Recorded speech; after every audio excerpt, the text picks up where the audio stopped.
9ನೇ ಅಧ್ಯಾಯ. ಶಿರಡಿಯಿಂದ ಹೊರಡುವಾಗ ಬಾಬಾರವರ ಆಜ್ಞೆಯನ್ನುಲ್ಲಂಘಿಸಿದ ಪರಿಣಾಮ, ದೈವತ್ವ ಮತ್ತು ಅದರ ಅವಶ್ಯಕತೆ, ಭಕ್ತರ ಅನುಭವಗಳು. ಇಂದಿನ ಅಧ್ಯಾಯದಲ್ಲಿ ಬಾಬಾರವರ ಆಜ್ಞೆಯನ್ನು ಮೀರುವುದರ ಪರಿಣಾಮವನ್ನು ವಿವರಿಸಿದ್ದೇನಷ್ಟೇ. ಇದನ್ನು ಈಗ ಈ ಅಧ್ಯಾಯದಲ್ಲಿ ಕೆಲವು ಸೂಕ್ತವಾದ ಉದಾಹರಣೆಗಳಿಂದ ದೃಢಪಡಿಸುತ್ತೇನೆ. ಶಿರಡಿ ಯಾತ್ರೆಯ ಲಕ್ಷಣ. ಶಿರಡಿ ಯಾತ್ರೆಯ ಒಂದು ವಿಚಿತ್ರ ಲಕ್ಷಣವೇನೆಂದರೆ ಬಾಬಾರವರ ಆಜ್ಞೆ ಇಲ್ಲದೆ ಶಿರಡಿಯನ್ನು ಬಿಟ್ಟು ಯಾರೂ ಹೊರಡುವಂತಿಲ್ಲ. ಹಾಗೆ ಹೊರಟರೆ ಭಕ್ತರಿಗೆ ಕಷ್ಟಗಳು ಸಂಭವಿಸುತ್ತಿದ್ದವು ಮತ್ತು ಬಾಬಾರವರ ಆಜ್ಞೆಯ ನಂತರ ಅಲ್ಲಿ ಇರಲು ಸಹ ಆಗುತ್ತಿರಲಿಲ್ಲ. ಭಕ್ತರು ಶಿರಡಿ ಬಿಟ್ಟು ಹೊರಡುವಾಗ ಬಾಬಾರವರು ಅವರಿಗೆ ಉಪದೇಶ ನೀಡುತ್ತಿದ್ದರು. ಅವರು ಅದರಂತೆ ನಡೆದುಕೊಂಡರೆ ಹೊಳಿತು ನಡೆಯದೇ ಇದ್ದವರಿಗೆ ಅನಾಹುತಗಳು ತಪ್ಪಿರಲಿಲ್ಲ. ಇಂತಹ ಕೆಲವು ಘಟನೆಗಳು ಈ ಕೆಳಕಂಡಂತೆ ಇವೆ.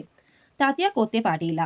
ತಾತ್ಯಾ ಕೋತೆ ಪಾಟೀಲ ಒಂದು ದಿನ ಕೋಪಾರಗವಂದ ಪೇಟೆಗೆ ಹೋಗುವವರಿದ್ದರು. ಹಾಗೆ ಹೋಗುತ್ತಿರುವಾಗ ಅವಸರದಲ್ಲಿ ಮಸೀದಿಗೆ ಬಾಬಾ ಅವರಿಗೆ ನಮಸ್ಕರಿಸಲು ಬಂದರು. ಆಗ ಬಾಬಾರವರು ಅವಸರವೇಕೆ, ಸ್ವಲ್ಪ ತಾಳು, ಈಗ ಹೋಗಬೇಡ ಎಂದರು. ಆದರೆ ಕೂಡಲೇ ಹೋಗಲೇಬೇಕೆಂದಾಗ ಶ್ಯಾಮನನ್ನಾದರೂ ಜೊತೆಯಲ್ಲಿ ಕರೆದುಕೊಂಡು ಹೋಗಲು ಹೇಳಿದರು. ಇದನ್ನು ಲಕ್ಷಿಸದೆ ತಾತ್ಯಾ ಟಾಂಗಾದಲ್ಲಿ ಹೊರಟರು.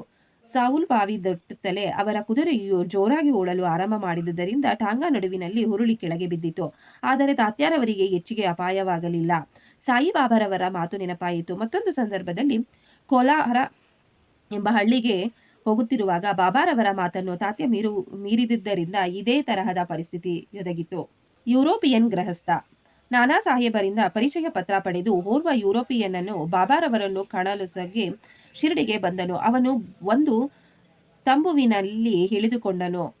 ಬಾಬಾರವರ ಮುಂದೆ ನಮಸ್ಕರಿಸಿ ಅವರ ಕರಗಳನ್ನು ಮುತ್ತಿಡಲು ಆತೊರೆಯುತ್ತಾ ಮಸೀದಿಗಳೊಳಗೆ ಬರಲು ಅವನು 3 ಬಾರಿ ಪ್ರಯತ್ನಿಸಿದನು. ಬಾಬಾರವರು ಅನುಮತಿ ನೀಡಲಿಲ್ಲ. ಮಸೀದಿಯ ಅಂಗಳದಲ್ಲಿ ಕುಳಿತು ದರ್ಶನ ಪಡೆಯುವಂತೆ ಆಜ್ಞೆಯಾಯಿತು.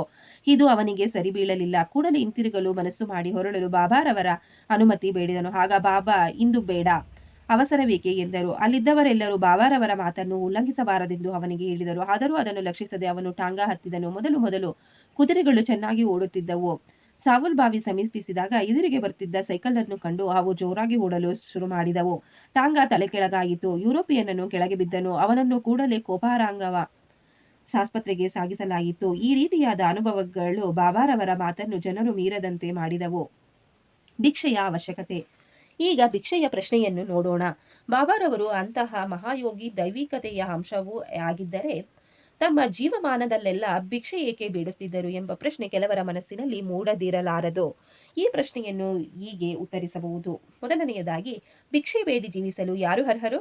ಯಾರು ಸಂತಾನ, ದ್ರವ್ಯ, ಕೀರ್ತಿ ಇವು 3ರಿಂದ ವಿಮುಕ್ತರಾಗಿ ಸನ್ಯಾಸಿಗಳಾಗಿರುತ್ತಾರೆಯೋ ಅವರು ಭಿಕ್ಷೆ ಬೇಡಿ ಜೀವಿಸಲರ್ಹರು ಎಂದು ನಮ್ಮ ಶಾಸ್ತ್ರಗಳಲ್ಲಿ ಹೇಳಲಾಗಿದೆ. ಅವರಿಗೆ ಅಡಿಗೆ ಮಾಡಿಕೊಂಡು ಊಟ ಮಾಡಲಾಗುವುದಿಲ್ಲ. ಅವರಿಗೆ ಆಹಾರ ನೀಡುವುದು ನಮ್ಮ ಕರ್ತವ್ಯ. ಸಾಯಿಬಾಬಾರವರು ಗೃಹಸ್ಥಾಶ್ರಮವನ್ನಾಗಲಿ ವನಪ್ರಸ್ಥಾಶ್ರಮವನ್ನಾಗಲಿ ಸ್ವೀಕರಿಸಿರಲಿಲ್ಲ. ಅವರು ಬ್ರಹ್ಮಚಾರಿಗಳಾಗಿದ್ದರು. ಅಂದರೆ ಚಿಕ್ಕಂದಿನಿಂದಲೂ ಸನ್ಯಾಸಿಗಳಾಗಿಯೇ ಇದ್ದರು. ಪ್ರಪಂಚವೇ ನನ್ನ ಮನೆ, ವಾಸುದೇವನೇ ಜಗನ್ನಿಯಾಮಕ ಎಂಬ ದೃಢವಾದ ನಂಬಿಕೆ ಅವರಲ್ಲಿತ್ತು. ಆದ್ದರಿಂದ ಅವರು ಭಿಕ್ಷೆ ಬೇಡಲು ಅರ್ಹರಾಗಿದ್ದರು. ಎರಡನೆಯದಾಗಿ, ಪಂಚಾಸುನಗಳು ಮತ್ತು ಅವುಗಳ ಪಾಲನೆ. ನಾವು ನಮ್ಮ ಆಹಾರವನ್ನು ತಯಾರು ಮಾಡುವಾಗ ನಾವು ಪಂಚ ವಿಧಾನಗಳನ್ನು ಅನುಸರಿಸಬೇಕು ಎಂಬುದು ಎಲ್ಲರಿಗೂ ತಿಳಿದ ವಿಷಯವೇ ಸರಿ. ವಿಧಾನಗಳು ಏನೆಂದರೆ, ಖಂಡಣೆ ಪುಡಿ ಮಾಡುವುದು, ಪೇಷಣೆ ಅರಿಯುವುದು, ಉದಕುಂಬಿ ಪಾತ್ರೆ ತೊಳೆಯುವುದು, ಮರ್ಜಾನಿ ಅಂದರೆ ಗುಡಿಸುವುದು ಮತ್ತು ಶುದ್ಧಿ ಮಾಡುವುದು, ಚುಲ್ಲಿ ಬೆಂಕಿಗೆ ಹಾಕುವುದು. ಈ ಪಂಚವಿಧಾನಗಳನ್ನು ಅನುಸರಿಸುವಾಗ ಆಹಾರದಲ್ಲಿ ಅನೇಕ ಕ್ರಿಮಿಕೀಟಗಳು ನಾಶವಾಗಬಹುದು ಮತ್ತು ಅದರಿಂದಾಗಿ ನಾವು ಪಾಪ ಮಾಡಬೇಕಾಗುವುದು. ಈ ಪಾಪಕ್ಕೆ ಪ್ರಾಯಶ್ಚಿತ್ತವೆಂದು ನಮ್ಮ ಶಾಸ್ತ್ರಗಳು ಈ 5 ತರದ ಯಜ್ಞಗಳನ್ನು ಸೂಚಿಸಿವೆ. 1. ಬ್ರಹ್ಮಯಜ್ಞ ಅಥವಾ ವೇದಾಧ್ಯಯನ, ಅಂದರೆ ಬ್ರಹ್ಮ ನಿವೇದನೆ ಅಥವಾ ವೇದವ್ಯಾಸಂಗ. 2ನೇಯದು ಪಿತೃಯಜ್ಞ, ಪೂರ್ವಜರಿಗೆ ಅರ್ಪಣೆ. 3ನೇಯದಾಗಿ ದೇವಯಜ್ಞ, ದೇವತೆಗಳಿಗೆ ಅರ್ಪಣೆ. 4ನೇಯದಾಗಿ ಭೂತಯಜ್ಞ. 5ನೇದಾಗಿ ಮನುಷ್ಯ ಅಥವಾ ಅತಿಥಿ ಯಜ್ಞ. ಈ ಯಜ್ಞಗಳನ್ನು ನಾವು ಸರಿಯಾಗಿ ಪಾಲಿಸಿದರೆ ಅವು ನಮಗೆ ಜ್ಞಾನ ಮತ್ತು ಮುಕ್ತಿ ಮಾರ್ಗಕ್ಕೆ ಸುಲಭವಾದ ದಾರಿ ಹಾಕಿಕೊಡುತ್ತವೆ. ಈ ಕರ್ತವ್ಯಗಳನ್ನು ನಮಗೆ ಜ್ಞಾಪಿಸಲೊಸುಗುವೆ ಬಾಬಾರವರು ಪ್ರತಿ ಮನೆಯ ಬಾಗಿಲಿಗೂ ಹೋಗುತ್ತಿದ್ದರು. ಅವರಿಂದ ಈ ರೀತಿಯಾದ ಪಾಠ ಕಲಿತವರು ನಿಜಕ್ಕೂ ಧನ್ಯರು. ಭಕ್ತರ ಅನುಭವಗಳು. ಯಾರು ಒಂದು ಪ್ರತಿಫಲ ಅಥವಾ ಉದಕ ಇವುಗಳನ್ನು ನಿರಂತರ ಪ್ರೀತಿಯಿಂದ ನನಗೆ ಅರ್ಪಿಸುವರೋ ಅಂಥವರ ಪರಿಶುದ್ಧವಾದ ಪ್ರೇಮವನ್ನು ನಾನು ಸದಾ ಮನಪೂರ್ವಕವಾಗಿ ಸ್ವೀಕರಿಸುತ್ತೇನೆ ಎಂದು ಶ್ರೀಕೃಷ್ಣನು ಭಗವದ್ಗೀತೆಯಲ್ಲಿ ಹೇಳಿರುತ್ತಾನೆ. ಹೀಗೆ ಬಾಬಾರವರಿಗೆ ಏನಾದರೊಂದು ಪದಾರ್ಥವನ್ನು ಭಕ್ತಿಯಿಂದ ಅರ್ಪಿಸುತ್ತೇನೆಂದು ಮನಪೂರ್ವಕವಾಗಿ ಹೇಳಿಕೊಂಡು ನಂತರ ಅದನ್ನು ಮರೆತರೆ ಅವರು ಅದನ್ನು ಜ್ಞಾಪಿಸಿ ತೆಗೆದುಕೊಳ್ಳುತ್ತಿದ್ದರು ಮತ್ತು ಆಶೀರ್ವದಿಸುತ್ತಿದ್ದರು. ಈ ತರದ ಅನೇಕ ಘಟನೆಗಳು ಜರುಗಿವೆ. ತರ್ಕಳ ಕುಟುಂಬ. ಬಾಬಾ ಸಾಹೇಬರ್ ತರ್ಕಡ ಪ್ರಾರ್ಥನಾ ಸಮಾಜಕ್ಕೆ ಸೇರಿದ ಬಾಬಾರವರ ದೃಢ ಭಕ್ತರಾಗಿದ್ದರು. ಅವರ ಪತ್ನಿ ಮತ್ತು ಮಗ ಇಬ್ಬರೂ ಸಹ ಬಾಬಾರವರ ಪರಮ ಭಕ್ತರಾಗಿದ್ದರು. ಮೇ ತಿಂಗಳಿನಲ್ಲಿ ಶಾಲೆಗೆ ರಜಾ ಇತ್ತು. ಆಗ ಕುಮಾರ ತರ್ಕಡ ಮತ್ತು ಅವನ ತಾಯಿ ಶಿರಡಿಗೆ ಹೋಗಬೇಕೆಂದು ಮನಸ್ಸು ಮಾಡಿದರು. ಆದರೆ ಬಾಲಕ ತರ್ಕಡ ತಾನು ಮತ್ತು ತನ್ನ ತಾಯಿ ಶಿರಡಿಗೆ ಹೋದರೆ ಮನೆಯಲ್ಲಿ ಬಾಬಾರವರ ಪೂಜೆ ನಿಂತು ಹೋಗುವುದೆಂದು ತಂದೆಯವರು ಪ್ರಾರ್ಥನಾ ಸಮಾಜವಾದಿಗಳಾದುದರಿಂದ ಬಾಬಾರವರ ಫೋಟೋಕ್ಕೆ ಪೂಜೆ ಸಲ್ಲಿಸಲಾರರೆಂದು ತಿಳಿದು ಶಿರಡಿಗೆ ಹೋಗಲಿಚ್ಛಿಸಲಿಲ್ಲ.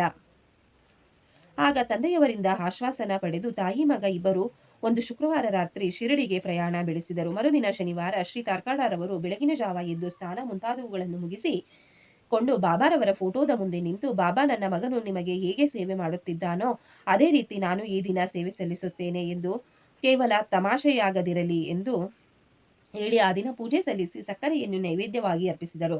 ಪ್ರಸಾದವನ್ನು ಎಲ್ಲರಿಗೂ ಊಟದ ಜೊತೆಗೆ ಕೊಟ್ಟರು. ಆ ದಿನ ಸಂಜೆ ಮತ್ತು ಮರುದಿನ ಭಾನುವಾರವೂ ಸಹ ಅದೇ ರೀತಿ ಆಚರಿಸಿದರು. ಅವರಿಗೆಂದೂ ಈ ತರಹದ ಪೂಜೆ ಮಾಡಿ ಅಭ್ಯಾಸವಿರಲಿಲ್ಲ. ಆದರೂ ತಮ್ಮ ಮಗನಿಗೆ ವಚನ ಕೊಟ್ಟಂತೆ ಎಲ್ಲವೂ ಸಾಂಗವಾಗಿ ನೆರವೇರುತ್ತಿರುವುದನ್ನು ಕಂಡು ಅವರ ಮನಸ್ಸಿನಲ್ಲಿ ದೃಢತೆ ಮೂಡಿತು. ಮಂಗಳವಾರ ಬೆಳಗ್ಗೆಯೂ ಸಹ ಪೂಜೆ ನೆರವೇರಿಸಿ ಕಚೇರಿಗೆ ಹೋದರು. ಮಧ್ಯಾಹ್ನ ಮನೆಗೆ ಬಂದು ಊಟಕ್ಕೆ ಕುಳಿತಾಗ ಬಾಬಾರವರ ಪ್ರಸಾದವಿರಲಿಲ್ಲ. ಅಡಿಗೆಯವರು, ಸ್ವಾಮಿ, ಈ ದಿನ ತಾವು ಸಕ್ಕರೆಯನ್ನು ನೈವೇದ್ಯ ಮಾಡಲು ಮರೆತು ಬಿಟ್ಟಿರಿ ಎಂದನು. ಕೂಡಲೇ ಬಾಬಾರವರ ಫೋಟೋದ ಹತ್ತಿರ ಹೋಗಿ ನಮಸ್ಕರಿಸಿ ಕ್ಷಮೆ ಬೇಡಿದರು. ಆ ದಿನವೇ ತಮ್ಮ ಮಗನಿಗೆ ಬಾಬಾರವರಿಂದ ತಮ್ಮ ಅಪರಾಧ ಕ್ಷಮೆ ಮಾಡಲು ಪತ್ರ ಬರೆದರು. ಅದೇ ಸಮಯ ಮಂಗಳವಾರ ಶಿರಡಿಯಲ್ಲಿ ಮಧ್ಯಾಹ್ನದ ಆರತಿ ಆರಂಭವಾಗುವುದರಲ್ಲಿತ್ತು. ಬಾಬಾರವರು ಶ್ರೀಮತಿ ತಾರ್ಕಾಡರವರನ್ನು ಕುರಿತು, ತಾಯಿ, ಈ ದಿನ ಏನಾದರೂ ತಿನ್ನಬೇಕೆಂದೆನಿಸಿ ಬಾಂದ್ರಾದಲ್ಲಿ ನಿಮ್ಮ ಮನೆಗೆ ಹೋಗಿದ್ದೆ. ಮನೆಗೆ ಬೀಗ ಹಾಕಿತ್ತು. ಹೇಗೋ ಒಳಗೆ ಪ್ರವೇಶ ಮಾಡಿ ನೋಡಿದೆ. ತಾರ್ಕಡರು ನನಗೋಸ್ಕರ ಏನನ್ನೂ ಇಟ್ಟಿರಲಿಲ್ಲ. ಅತೃಪ್ತನಾಗಿ ಹಸಿವಿನಿಂದ ಹಿಂತಿರುಗಿದ್ದೇನೆ ಎಂದರು. ಶ್ರೀಮತಿ ತಾರ್ಕಾಡರವರಿಗೆ ಇದರ ಅರ್ಥವಾಗಲಿಲ್ಲ. ಅವರ ಮಗನಿಗೆ ಮಾತ್ರ ತಕ್ಷಣವೇ ಅದರ ಅರ್ಥವಾಯಿತು. ಕೂಡಲೇ ಅವರು ಬಾಂದ್ರಾದಲ್ಲಿ ಪೂಜೆ ಸರಿಯಾಗಿ ನೆರವೇರಲಿಲ್ಲವೆಂದು ಯೋಚಿಸಿ ಬಾಂದ್ರಾಕ್ಕೆ ಹೊರಡಲು ಬಾಬಾ ಅವರ ಅನುಮತಿ ಬೇಡಿದನು. ಬಾಬಾರವರು ಅದನ್ನು ನಿರಾಕರಿಸಿ, ಇಲ್ಲಿಯೇ ಪೂಜೆಯನ್ನು ನೆರವೇರಿಸು ಎಂದರು. ಆಗ ಅವನು, ಈ ಬಗ್ಗೆ ಬಾಬಾರವರ ಪೂಜೆಯನ್ನು ನೀವು ಸರಿಯಾಗಿ ನೆರವೇರಿಸದಿದ್ದಕ್ಕಾಗಿ ನನಗೆ ಬಹಳ ದುಃಖವಾಗಿದೆ ಎಂದು ತಂದೆಗೆ ಕಾಗದ ಬರೆದನು. ಮಾರನೇ ಈ ಪತ್ರಗಳು ಅವರವರ ಕೈ ಸೇರಿದವು. ಶ್ರೀಮತಿ ತರ್ಕಡ. ಈಗ ನಾವು ಶ್ರೀಮತಿ ತರ್ಕಡರವರ ವಿಚಾರವನ್ನು ತೆಗೆದುಕೊಳ್ಳೋಣ. ಅವರು ಈ 3 ಆಹಾರ ಪದಾರ್ಥಗಳನ್ನು ಪ್ರತಿದಿನವೂ ಬಾಬಾರವರಿಗೆ ಅರ್ಪಿಸುತ್ತಿದ್ದರು. ಅವು ಭರಿತ, ಕಾಚಾರಿ ಮತ್ತು ಪೇಡ. ಇವುಗಳನ್ನು ಬಾಬಾ ಅವರು ಹೇಗೆ ಸ್ವೀಕರಿಸುತ್ತಿದ್ದರೆಂಬುದನ್ನು ನೋಡೋಣ. ಒಂದು ಸಾರಿ ಬಾಬಾರವರು ಪರಮ ಭಕ್ತರಾದ ಬಾಂದ್ರಾದ ಶ್ರೀ ರಘುಭಾಸ್ಕರ ಪುರಂದರೆಯವರು ಕುಟುಂಬ ಸಮೇತ ಶಿರಡಿಗೆ ಹೊರಟರು. ಶ್ರೀಮತಿ ತಾರ್ಕಾಡ ಅವರು 2 ಬದನೆಕಾಯಿಗಳನ್ನು ಕೊಟ್ಟು ಒಂದರಿಂದ ಭರಿತ ಮತ್ತೊಂದರಿಂದ ಕಾಚಾರಿ ಮಾಡಿ ಬಾಬಾರವರಿಗೆ ಅರ್ಪಿಸಲು ಶ್ರೀಮತಿ ಪುರಂದರೆಯವರಿಗೆ ತಿಳಿಸಿದರು. ಪುರಂದರೆ ಶಿರಡಿ ತಲುಪಿದ ತಕ್ಷಣವೇ ಬಾಬಾರವರಿಗೆ ತಾವು ತಂದ ವಸ್ತುಗಳನ್ನು ಅರ್ಪಿಸಲು ಹೋದಾಗ ಬಾಬಾರವರು ಊಟಕ್ಕೆ ಕುಳಿತಿದ್ದರು. ಬಾಬಾರವರು ಭರಿತ ಉಂಡು ಬಹಳ ಚೆನ್ನಾಗಿದೆ ಎಂದು ಹೇಳಿ ಎಲ್ಲರಿಗೂ ಹಂಚಿ ನಂತರ ಕಾಚಾರಿ ಕೇಳಿದರು. ರಾಧಾಕೃಷ್ಣ ಮಾಯಿಯನ್ನು ಕರೆದು ಅವಳಿಗೆ ಕಾಚಾರಿ ತಯಾರು ಮಾಡಿ ತರಲು ಹೇಳಿದರು. ಆದರೆ ಆಗ ಬದನೆಕಾಯಿ ಮೋಸಂ ಇರಲಿಲ್ಲ. ಭರಿತ ಯಾರು ತಂದರೆಂದು ವಿಚಾರಿಸಿದ ಮೇಲೆ ಅದನ್ನು ಒದಗಿಸಿದ ಶ್ರೀಮತಿ ಪುರಂದರೆಯರಿಗೆ ಬದನೆಕಾಯಿ ಒಪ್ಪಿಸುವ ಜವಾಬ್ದಾರಿ ಇದೆ ಎಂದು ಎಲ್ಲರೂ ಮನಗಂಡರು. 1915 ಡಿಸೆಂಬರ್ನಲ್ಲಿ ಶ್ರೀ ಗೋವಿಂದ ಬಲರಾಮ ಮಾನಕರವರು ತಮ್ಮ ತಂದೆಯವರ ಶ್ರಾದ್ದ ಮಾಡಲು ಶಿರಡಿಗೆ ಹೊರಡಬೇಕೆಂದಿದ್ದರು. ಅವರು ಶಿರಡಿಗೆ ಹೊರಡುವ ಮುನ್ನ ಶ್ರೀಮತಿ ತಾರ್ಕಾಡರವನ್ನು ಕಂಡರು. ಶ್ರೀಮತಿ ತಾರ್ಕಾಡರವರು ಬಾಬಾರವರಿಗೆ ಏನನ್ನಾದರೂ ತಿನ್ನಲು ಕಳುಹಿಸಬೇಕೆಂದು ಯೋಚಿಸಿ ಮನೆ ತುಂಬಾ ಹುಡುಕಿದರು. ಪೇಡೆ ಹೊರತು ಇನ್ನಾವುದೂ ಸಿಗಲಿಲ್ಲ. ಆದರೆ ಅದಾಗಲೇ ನೈವೇದ್ಯವಾಗಿತ್ತು. ಅದನ್ನೇ ಬಾಬಾರವರು ಪ್ರೀತಿಯಿಂದ ಸ್ವೀಕರಿಸುತ್ತಾರೆಂದು ಭಾವಿಸಿ ಮಾನಕರ ಅವರ ಕೈಯಲ್ಲಿ ಕೊಟ್ಟು ಕಳುಹಿಸಿದರು. ಶ್ರೀಯುತ ಮನಕರವರು ಶಿರಡಿ ತಲುಪಿ ಬಾಬಾರವರ ದರ್ಶನ ಮಾಡಲು ಮಸೀದಿಗೆ ಹೊರಟರು. ಆದರೆ ಪೇಡೆ ತೆಗೆದುಕೊಂಡು ಹೋಗುವುದನ್ನು ಮರೆತು ಬಿಟ್ಟರು. ಬಾಬಾರವರು ತಾಳ್ಮೆಯಿಂದ ಕೆಲವು ಕಾಲ ಸುಮ್ಮನಿದ್ದರು. ಮಧ್ಯಾಹ್ನ ಮಸೀದಿಗೆ ಹೋದಾಗಲೂ ಮಾನಕರ ಪೇಡ ಕೊಡಲು ಮರೆತರು. ಬಾಬಾರವರಿಗೆ ತಾಳ್ಮೆ ಮೀರಿತು. ಆಗ ಅವರು, ನನಗೆ ಏನನ್ನು ತಂದಿರುವೆ ಎಂದು ಮಾನಕರ ಅವರನ್ನು ಕೇಳಿದರು. ಅವರು ಏನೂ ಇಲ್ಲವೆಂದುತ್ತರಿಸಿದರು. ಬಾಬಾ ಮತ್ತೊಮ್ಮೆ ಕೇಳಿದರು. ಪುನಃ ಅದೇ ರೀತಿಯ ಉತ್ತರ. ಆಗ ಬಾಬಾರವರು, ತಾಯಿಯು ನನಗೋಸ್ಕರ ನೀನು ಹೊರಟು ಬರುವಾಗ ತಿನಿಸನ್ನು ಕೊಡಲು ಹೇಳಿ ನಿನ್ನ ಹತ್ತಿರ ಏನೂ ಕೊಡಲಿಲ್ಲವೇ ಎಂದು ಕೇಳಿದರು. ಆಗ ಅವರಿಗೆಲ್ಲವೂ ನೆನಪಾಯಿತು. ಕೂಡಲೇ ಬಾಬಾರವರ ಕ್ಷಮೆ ಬೇಡಿ ತಾವು ತಂಗಿದ್ದ ಸ್ಥಳಕ್ಕೆ ಹೋಗಿ ತಂದಿದ್ದ ಪೇಡ ತೆಗೆದುಕೊಂಡು ಬಂದು ಅರ್ಪಿಸಿದರು. ಅದನ್ನು ಬಾಬಾರವರು ಸಂತೋಷದಿಂದ ತಂದರು.